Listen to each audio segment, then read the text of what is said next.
All right, the I can for today is I can find the area of a rectangle.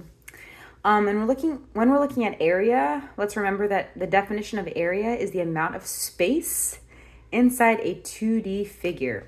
And we're using square units. So let's look at A. Okay, so A is a rectangle, and we're going to find the area. So in order to find the area, we're going to count the squares inside of the rectangle. So let's count and label. So 1, 2, 3, 4, 5, 6, 7, 8, 9, 10, 11, 12.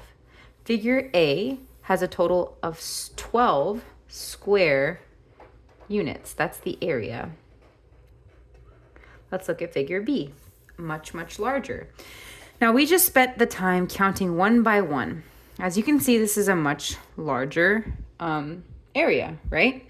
So instead of counting one by one, let's look back at A and see if we can figure out a strategy to find the area of a rectangle faster than counting one by one, okay? So let's look at it and think of it as like an array. So let's look at the side lengths and let's count and see how long the length is and the width. So 1, 2, 3, 4. The length of this rectangle is 4, okay? And we know that rectangles have equal opposite sides. So if this is 4, this is also 4, right? Let's count the width of the rectangle, so the sides. 1, 2, 3. We know that the side's going to be 3 as well. So this is 4 by 3. Okay, so 4 units by 3 units. And if you look at 12 and you look at 4 and 3, you'll probably figure out that if you multiply the length times the width, that will give you the area. So to find the area of a rectangle, we can multiply the length times the width. So that'll be a much faster way of finding the area of this larger figure. So let's count just the length. So we have 1, 2, 3, 4, 5, 6, 7, 8, 9, 10. Okay, so the length was 10. And I don't have to count both lengths. I know if one side is 10, I know the opposite sides will be 10 too. Let's find the length of the width. 1, 2, 3, 4, 5, 6, 7, 8. Okay, so it's an 8 by 10. Length times width equals area. 8 times 10 is going to be 80. 80 square units is the area of B. Okay, you can also think of it as repeated addition instead of multiplication. So this row is 10, right? So there's 10 here, and so on. And I can think of it as repeated addition. So 10 plus 10 plus 10 plus 10 plus 10 plus 10 plus 10 plus 10 is also equal to 80. All right, let's look at a couple more examples. Let's look at C. Okay, let's find the length.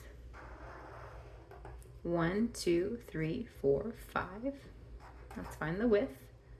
1, 2, 3.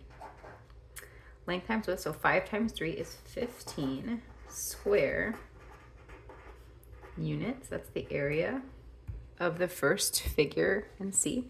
Let's look at the second figure. The length is 1, 2, 3. 1, 2, 3, and let's look at the width. 1, 2, 3, 4, 5. Length times width, 3 times 5 is also 15 square units. So you'll notice if the numbers are the same, length and width, it doesn't matter what order you multiply them in, they'll have the same area.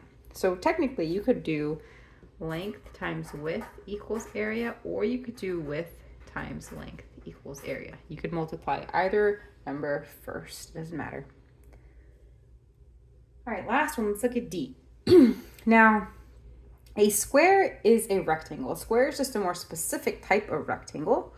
And if you're given one side length of a square, you can find the area. You don't need both sides because all sides of a square are equal. So all you need to know is one side length of a square in order to find its area. So let's just find this one side length. 1, 2, 3, 4. Because I know a square has equal sides, 4 times 4 is 16.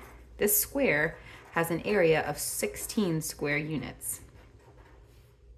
Again, I know this is a square just because I'm telling you, but whenever something is labeled a square, you know that if you know one side length, you know all of them because they're equal, and you just have to multiply the number by itself. So this is 2. I know this will also be 2. So 2 times 2 is 4.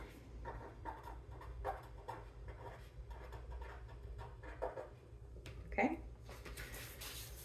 All right, quick review. So the ICANN was, I can find the area of a rectangle. We found that you can count each square unit if the visual allows you to do so to find the area, or you can use the formula length times width, and you can also think of it as repeated addition. Don't forget that it does not matter if you multiply the length times the width or the width times the length. If the two sides numbers are the same, but they're ordered differently, the area will still be the same. And then if you're given, if you know the rectangle is actually a square, more specific type of rectangle, you only need one side length because all side lengths of a square are equal.